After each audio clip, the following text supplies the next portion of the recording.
السلام علیکم۔ سب سے پہلا ہمارا جو لیسن ہے اس میں ہم یہ سیکھیں گے کہ عربی میں الف اور حمزہ کا فرق۔ کچھ گرامیرینز جو ہیں وہ یہ ہمارا درس نمبر 1 ہے۔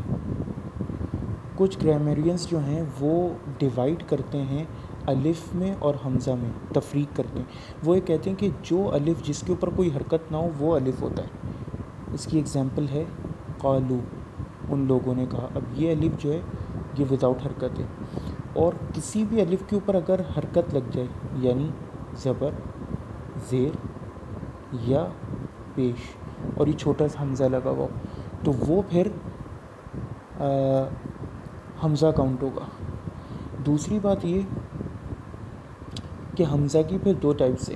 ایک ہے حمزۃ الوصل، جو کہ ایسا ہوتا ہے، اس کے اوپر چھوٹا سا سواد عموماً لکھا ہوتا ہے عربی نسخوں میں، اور دوسرا ہوتا ہے حمزۃ القطع، جس کے اوپر کوئی نہ کوئی حرکت ہوتی ہے۔ حمزۃ القطع جو ہے وہ لفظ کا انڈیجنس حصہ ہوتا ہے، اس کو ہم مختلف یا ڈفرینشیٹ نہیں کر سکتے لفظ سے۔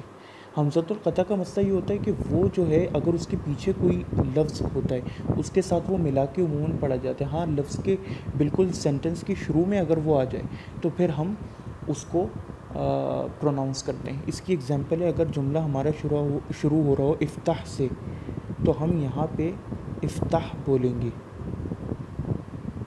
لیکن اگر اس سے پیچھے واو لگ جائے تو ہم پڑھیں گے وفتح۔ ٹھیک ہے، دس از دا وے۔